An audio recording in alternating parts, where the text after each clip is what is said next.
Well, welcome to the language of humanity, inclusivity, and dignity of athletes and human beings in general. Because it's your friend, is your true, yours truly, me, on the throne of humanity. Cheers to the winner of American elections.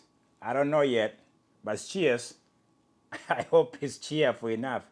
Well, welcome to Koreada, my friend. This is episode number 75. Down the alley, down the throne, down the annals of humanity.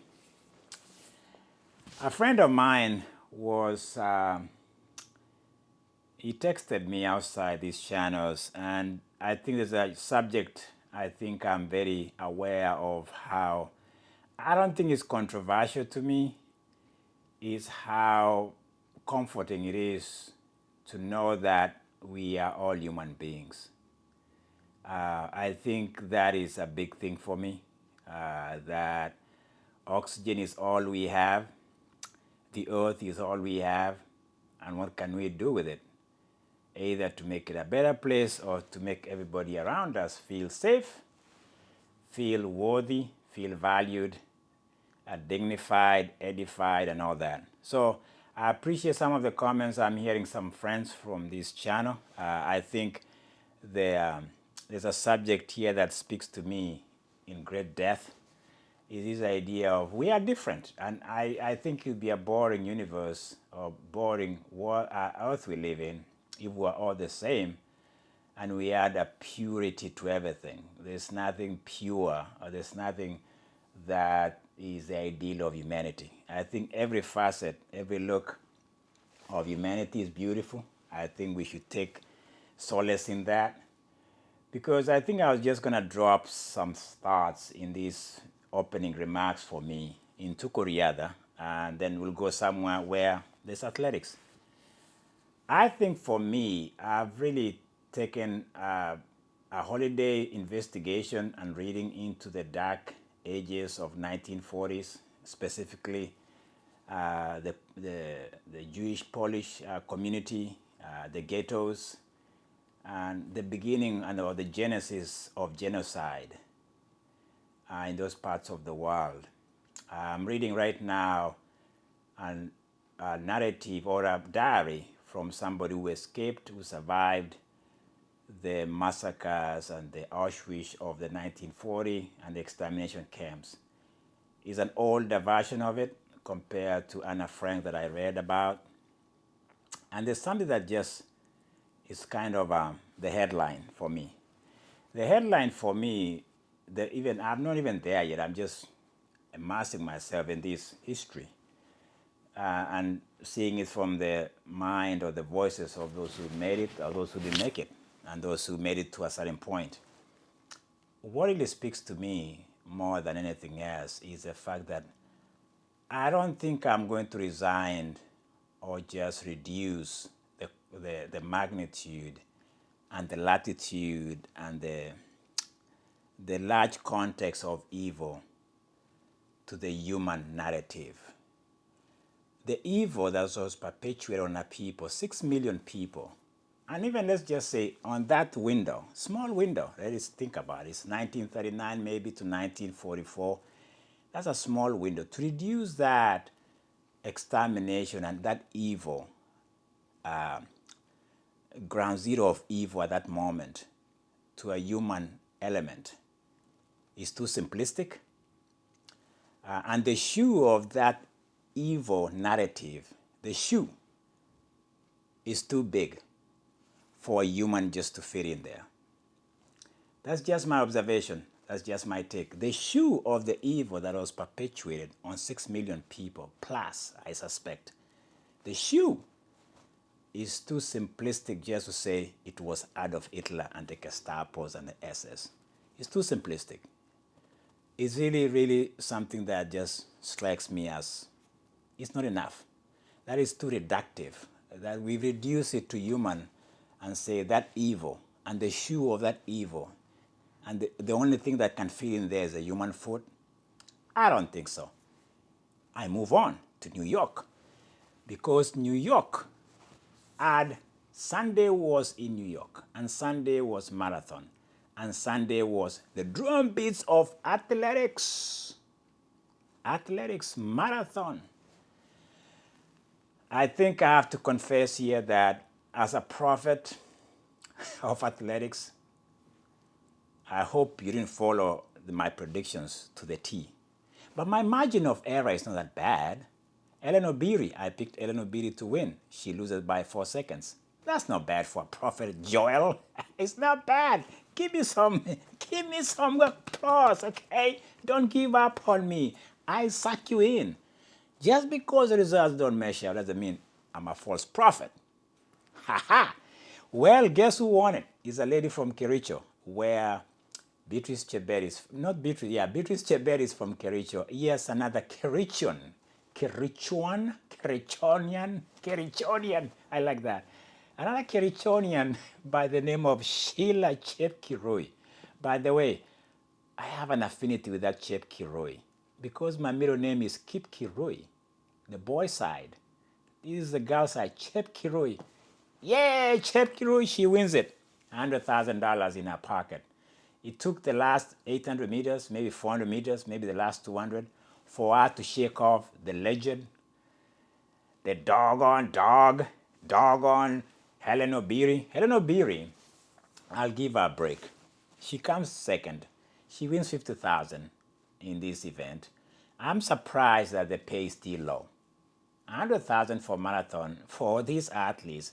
224 was the winning time. To give them $100,000 in New York, how cheap is New York? For goodness sake, that's minimum wage in marathon. I'm just advocating for a better payday for these women. Ellen Obiri, I spoke high of her. I predicted that she's going to win. She almost does. She almost did. But I think there's one thing I look back to, and I have to say that I think she's overran herself to the ground. The fact that it was her third marathon in a year. Now let's add the math here. Boston Marathon she won. She went to Paris and she was third. So add those miles for yourself there. 26, that is 52 miles plus. And then this one here. So I think she ran herself to the ground. It looked that way at the end, that the young Sheila Chepkirui, the Kenyan, won it. I think maybe I'm giving Ellen Obiri a break. She doesn't look bad for me. Second place is still great. It's still great for Ellen Obiri. She finishes her season 3 Olympics. All of them, she's top 3. She wins. She's third in the Olympics and she's second here. Not a bad year, not a bad way to end an year. She needs a break. Ellen Obiri, take a break, take sabbatical, get out of Colorado, it's too cold. Go to Malindi. I recommend Ellen Obiri, Sheila Chepkirui, go to Malindi. You deserve it, girls. And that was great for those top 2. There's always a top 3.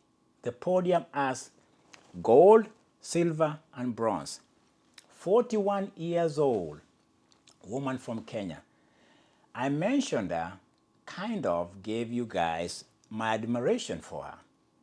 She's from West Pokot, the most marginalized part of Kenya. I'm talking of Vivian Cheruyot. Vivian Cheruyot. Let me tell you people, you have to admire greatness when you see it. And here I am, talking of greatness. Vivian, a mother of 2, she has taken care of her children. She's come of age, so to speak. She's aged very well. Like any other beautiful wine, any other tasty wine, she comes third.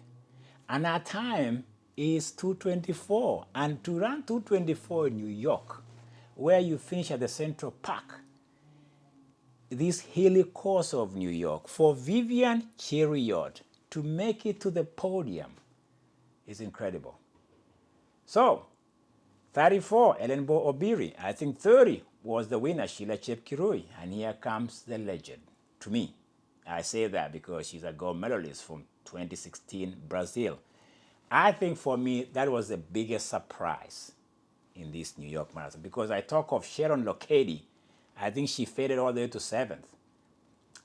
So I was talking of young tucks or young runners or young upcoming marathon runners. No, Grandma Vivian Cheria says, no, I'm in the podium. I hope they gave her a bonus for her age. When you are doing that well at 41, they should get a bonus. That's just what I call senior bonus. She's a senior. You know what's fascinating about these women is that they are almost over 35. You know, in Hollywood, I don't know which platform or which profession, people write them off. But these women are still training hard, able to run 26.1 miles, under 30, under 230. It's incredible. And these are very challenging New York course. So, update from New York, New York, New York. It was great. It was incredible. The Kerichonian, Sheila Chepkirui. That name Chepkirui, forget about Sheila. Great for her. Eleanor Beery from Kisi and Vivian Chirio from West Pokot. Bravo to those women and bravo. Maybe it is worth putting it in that context that these women, honestly, they made my day, they made my weekend, including Chelsea. Chelsea, I think they earned a point. And I think this was nice. It was beautiful to see some winners, to see people, they call them losers, they call second place the first loser. No, these women did incredible work. New York Marathon is your friend saying the shoe and the foot in 1940s and the evil was perpetuated against the people. That foot is too big. And the shoe, I don't know, I think the shoe is too big. And the foot is too small. That's what I meant. Well, kudos to those women. I hope that was a high note. I appreciate that. I'll talk to you on the other side of the pillar because Tuko Riada always have some updates. Because in the updates, we celebrate humanity, my friend, because humanity will win. See you later.